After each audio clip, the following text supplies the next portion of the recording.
Hi friends, and today we shall be downloading PyCharm, which is another IDE for carrying out a Python work or Python projects or anything.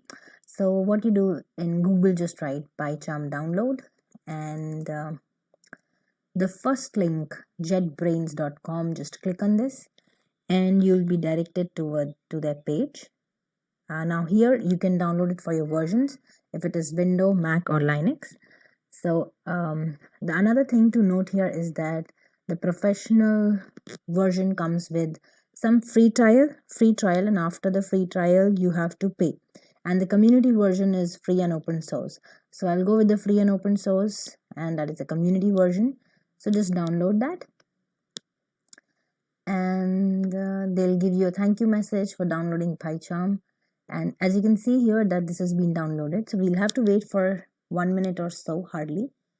And as you can see here that there are various tools which have been developed by JetBrains, and you can see here that it is WebStorm, this is JavaScript IDE, this is, you can see this IntelliJ IDE, this is the most intelligent JVM IDE, again Java virtual machine. For Java you are using these IDEs developed by JetBrains, and for Python we are using this PyCharm.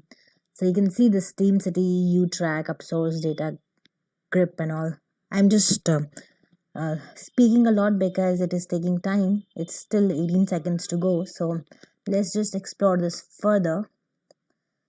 Okay, so like Data Grip gives you many databases in one tool, and I'm also praying that this just happens quickly. Okay, and it is done.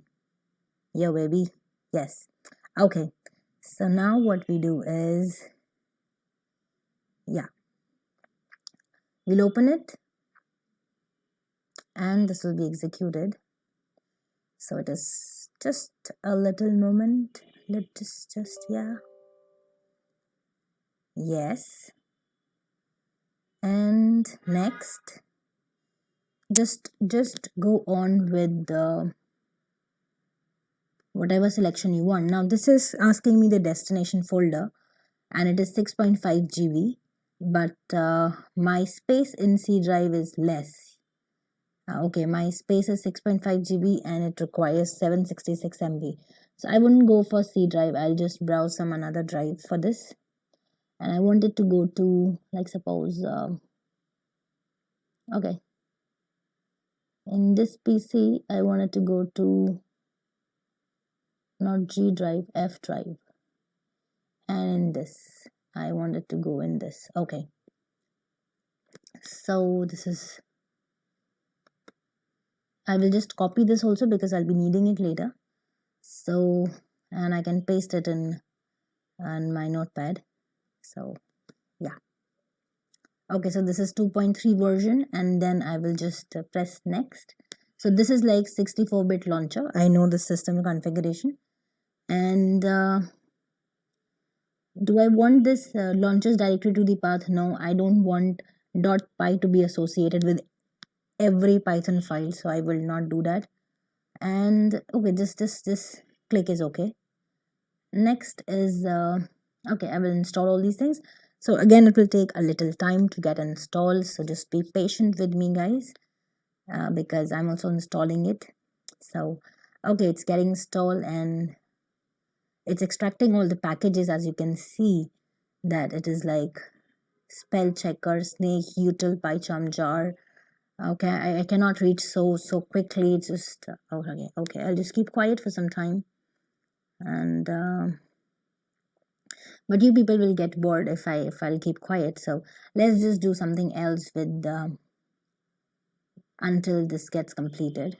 So what should I tell you? Okay, I'll tell you something about Python, that why Python is so famous now these days, because this is very easy language now, and with a few short easy lines of code you get the output. You don't have to worry much about syntax, just a little bit of syntax, and the libraries of Python are just amazing, which gives it such a robust edge over other programming languages. But one thing that Python was also, it was developed in sync at the same time when Java came, but it did not got so much of attention because other languages were developed and they were being widely accepted as compared to Python. But now the scientific community, with deep learning, machine learning, we want to focus on more on code, more on the learning, more on the output rather than on the code syntax. So the scientific community, anyone now can code because of Python, because it is so easy, and because of its library support, because of the community support, that everybody is ready to help you with Python. You get so many tutorials on YouTube, you get so many data available on websites and so on, so you can just keep learning with Python. Okay, and here we are done, and I'm also done chit chatting with you. Okay, so click finish to close setup. Okay, and I will finish it, right? And okay, so where is my shortcut? As you can see, my shortcut is created here. I've got many shortcuts here, so I've got just one here too. And now let me tell you something else. Okay, so I open this and I confirm that I have read and accepted the terms. I'll continue this thing, and I will say no, don't send this data sharing. Okay, then the PyCharm community version opens, and tantana guys, we are here with this. All right, next. Okay, we'll start using PyCharm now. I'll just show you how does this really looks. We have just seen the Jupyter notebook as of now, so we will go with the new project, and welcome to PyCharm, and it says that the location would be C drive. I say no, I will give the location F drive, and this is here you go and save all the Python files which I create, and then see the extension will be .py. Okay, and base interpreter. Okay, so now I create this.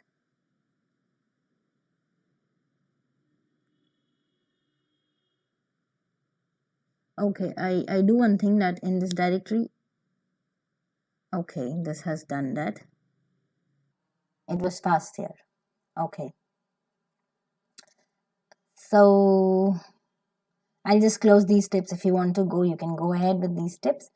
So Python Community Edition, this project, go to the new project, go to the new file, create a new file, and let it be, hey everybody. Okay, and when you create this, now this is telling me it would be in Python. Okay, and this is how you create your new projects, and this